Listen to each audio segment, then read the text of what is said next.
When we decided to sell our house and move into an RV, we didn't tell most people. Here's why. Before we get started, I wanted to ask, have you ever lived in an RV, or have you ever thought of living in an RV? What did people say, or how did they react when you told them about it? Let us know in the comments. When we first decided to move into an RV, we only told very few people. I think it was Sal's sister and brother, and that was about it. And the reason for that was because we didn't want people to discourage us. We knew sometimes people could be discouraging, and it was a big thing that we were doing. And the way I do things is I do a lot of research. And so as soon as we started considering this lifestyle, I didn't decide right away. I had to go look at an RV and try to see if I could live in a small space. And then I just tried to learn everything I could about it. And that really helped me. The more I learned about it, the more I wanted to do it. And I think there's an inner knowing that you just know. You kind of know. We were scared. We were terrified before we started doing this. We didn't know how it was going to go and if we would like it. We thought we would, though, and we knew we had to try it. I think we decided reasonably quickly, but we did look into it pretty heavily first. I remember when Sharon first told me about the whole RV lifestyle. I came home one day from work. Back then we used to have a cleaning business, and I just came home and she wanted me to watch this video, a Bob Wells video, and she said, Sal, I want you to see this. And it didn't take me long. I watched the video and right away I agreed with her. Oh yeah, that's what I want to do. And in terms of people who were negative or encouraging about this lifestyle, living in an RV, my brother and my sister overall were supportive. My mom, on the other hand, she kept telling me that RVs are just for somebody who goes out on the weekends and that's it. You just go on a trip and then you come home and you have to live in a house. So one thing that a lot of people will say is that you're crazy.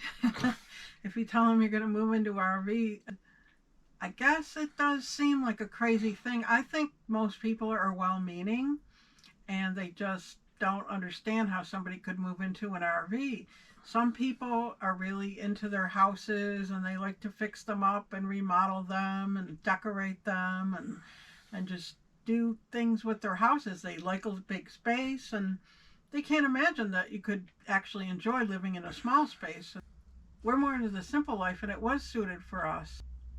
We just thought it was a good idea to not tell people because we wanted to have the best chance at this that we could, and we didn't want a lot of negativity and for people to try to talk us out of it.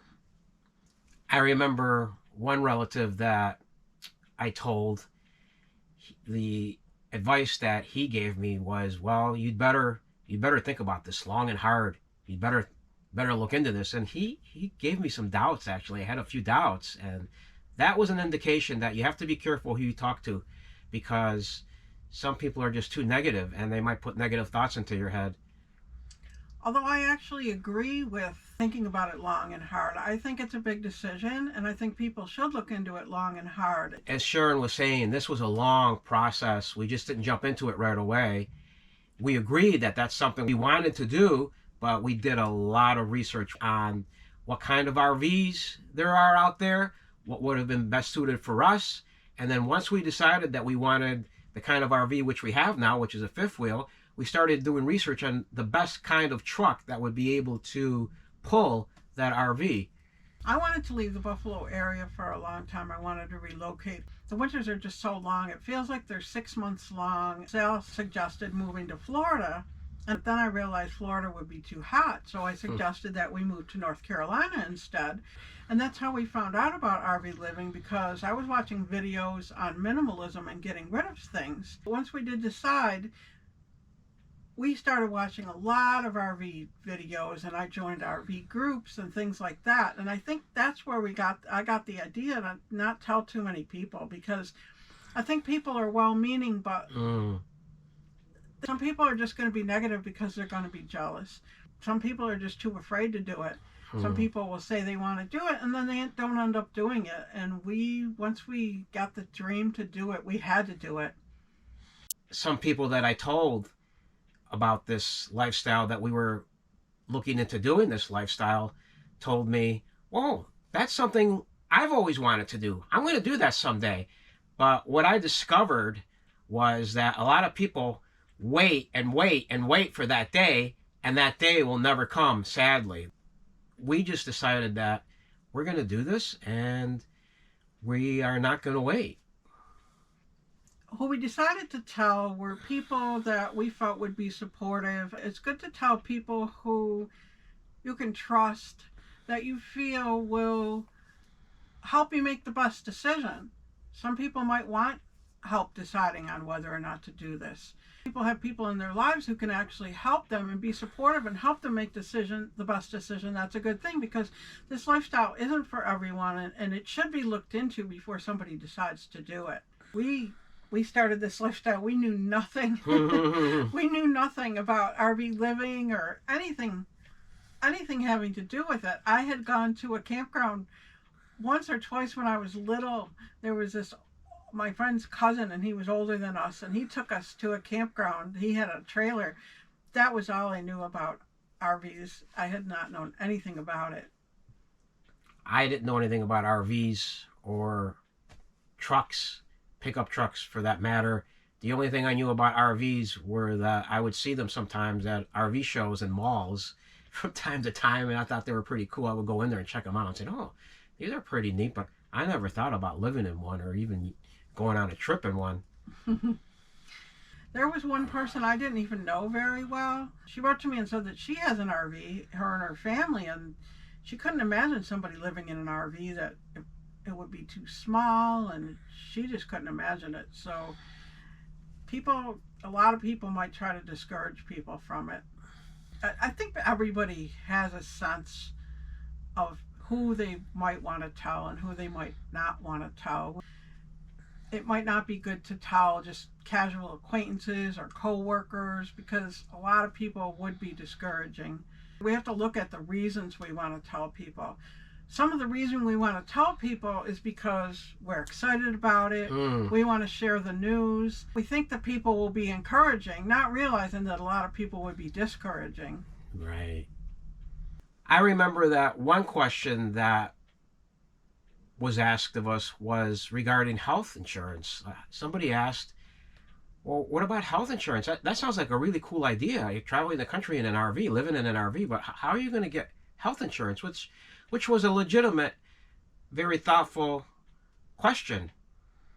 And then I also remember somebody saying they were concerned about, well, how are you going to handle, like, when you're in the middle of the country somewhere where you've never been to before? How are you going to take care of the cats, and how do you know that they wouldn't get out, and things of that nature?